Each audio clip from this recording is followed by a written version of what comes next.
What happens when you blend Christianity and feminism? Are they compatible or do they clash? This is a question we often encounter, and it sparks much debate and discussion. To understand this better, let's first unpack what we mean by feminism and Christianity. Feminism, as a broad movement, seeks to secure political, economic and social equality for women. It challenges the global issues women face, like discrimination, violence and lack of opportunities. Feminism is not just about women's rights, it's about human rights. It's about creating a world where everyone, regardless of their gender, has an equal chance to thrive and succeed. On the other hand, Christianity is a faith built on the teachings of Jesus Christ. It centers on love, selflessness and service. Christianity encourages us to view each other as equals, as we are all made in the image of God. This faith transcends culture, race and yes, even gender. Now you might be wondering, how does feminism fit into this picture? Well, that brings us to the concept of biblical feminism. Biblical feminism is not about promoting matriarchy over patriarchy or vice versa. It's about partnership, mutual submission, and the priesthood of all believers. It emphasizes that both men and women are of equal worth and value, as taught by Christ himself. However, some argue that feminism and Christianity are fundamentally incompatible, that they represent opposing values and visions for gender roles. They suggest that as Christians, aligning with feminism may contradict biblical teachings. So we find ourselves at the crossroads of two perspectives, each with its own interpretation of equality, worth and fulfillment. What happens when you blend Christianity and feminism? Are they compatible or do they clash? As we delve deeper, we'll see how these two seemingly different perspectives intersect and diverge. Before we delve into the intersection, let's understand feminism. A term that has been in circulation for over a century, feminism has its roots grounded in the struggle for equality. It's a broad and diverse movement, encompassing a variety of beliefs, ideologies, and strategies for achieving equality. Initially, feminism was centered on the fight for women's suffrage, the right to vote. But as the movement evolved, it began to address other forms of discrimination faced by women. The first wave of feminism in the late 19th and early 20th centuries focused on legal inequalities. The second wave in the mid-20th century expanded to tackle cultural inequalities and the social roles of women. The third wave, from the 90s onward, sought to challenge and redefine what it means to be a woman, rejecting one-size-fits-all solutions. A central tenet of feminism is the belief in political, economic and social equality of the sexes. It's not about superiority or the exclusion of men, but about equal opportunities and rights for all, regardless of gender. Feminists challenge the systems of power that uphold gender inequality, like the political, economic and social structures that perpetuate the oppression of women. But feminism isn't just about women. It's about everyone because it recognizes that gender inequality affects us all. It's about creating a world where everyone, regardless of their gender, has the freedom to realize their full potential. Feminism also acknowledges that women's experiences are not uniform but are shaped by other aspects of their identities, such as race, class, and sexual orientation. This is known as intersectionality, a term coined by legal scholar Kimberly Crenshaw in 1989. Intersectional feminism recognizes that different forms of discrimination intersect, creating unique forms of oppression and privilege. With this understanding of feminism, we now turn our attention to Christianity. Now, let's shift our focus to Christianity and its teachings. At the heart of Christianity lies a set of principles that have guided countless lives throughout the ages. The teachings of Christ emphasize love, service, and equality above all else. Christ's message is one of selflessness and compassion. He urged his followers to love their neighbors as they love themselves, creating a community of mutual respect and understanding. This principle of love is not limited to those who share our beliefs or lifestyles. It is all-encompassing, extending to every human being, regardless of gender, race, or social status. Service is another essential element of Christian teachings. Christ himself led by example, washing the feet of his disciples in a profound act of humility and service. He taught that greatness comes not from being served, but from serving others.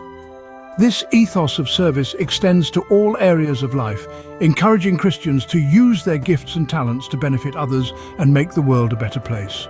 And then there's equality. The Bible tells us that in Christ there is neither Jew nor Greek, slave nor free, male nor female. This powerful verse underscores the fundamental equality of all people in the eyes of God. It serves as a reminder that every individual, regardless of their gender or social status, is equally valuable and deserving of respect. These principles of love, service, and equality form the bedrock of Christianity. They guide the actions of believers, shaping their interactions with others and influencing their worldview. As we delve deeper into our discussion, it's crucial to keep these principles in mind. They provide the lens through which we'll examine the relationship between Christianity and feminism. Now that we've laid the groundwork, let's explore the intersection of feminism and Christianity. Have you ever heard of biblical feminism? It's an intriguing concept.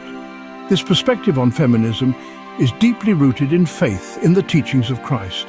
It doesn't aim to upend the world or topple the existing order. No, biblical feminism is about achieving equality in the truest sense of the word, echoing Christ's teachings of selflessness, service, and most importantly, love. Biblical feminists believe in the power of partnership. They argue for mutual submission, not domination, and the priesthood of all believers. This is not a fight against men or a call to establish a matriarchy.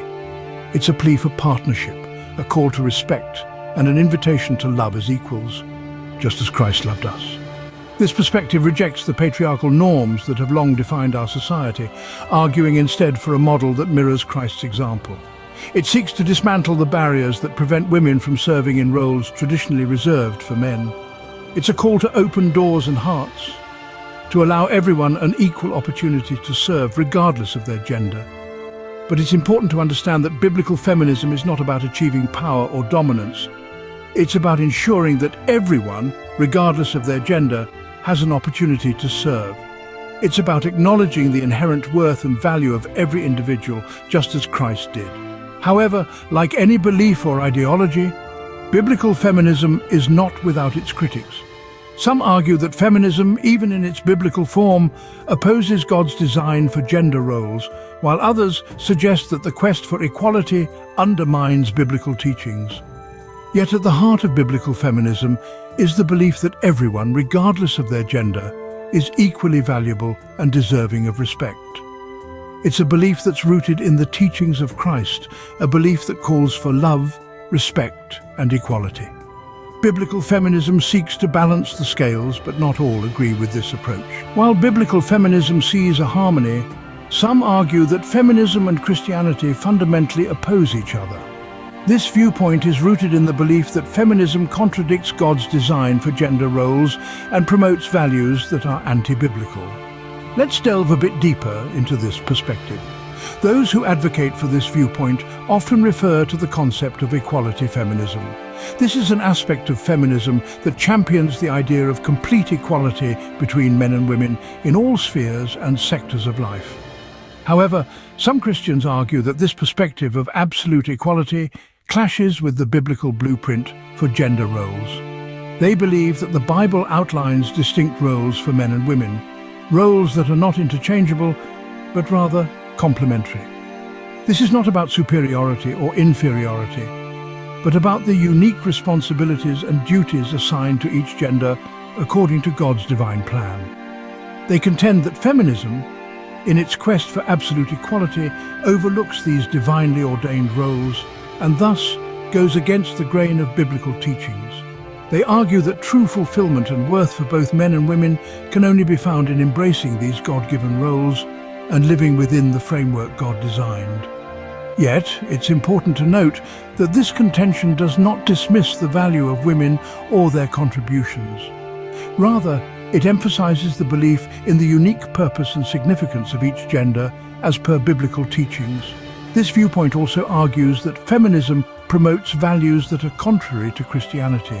For instance, some feminist ideologies emphasize individual autonomy and self-determination to an extent that may seem to undermine the Christian values of selflessness, service, and submission to God's will. The debate is complex, with valid points on both sides. Each perspective brings forth compelling arguments, reflecting a deep-seated need for understanding, empathy, and mutual respect. As we continue to explore this intricate subject, let's remember to listen, learn, and engage with an open mind and heart. As we wrap up our discussion, let's revisit the key points we've covered. We began by diving deep into the principles of feminism, focusing on its advocacy for political, economic, and social equality for women. We recognized the global challenges women face, such as discrimination, violence, and lack of opportunities. We then shifted gears to explore the tenets of Christianity, emphasizing its teachings of love, selflessness, and service.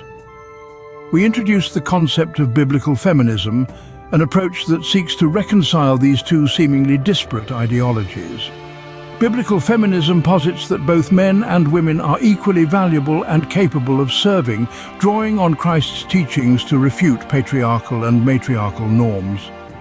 We also acknowledge the contention that exists between feminism and Christianity, particularly concerning the concept of equality feminism. Some argue that feminism fundamentally opposes God's design for gender roles and promotes anti-biblical values.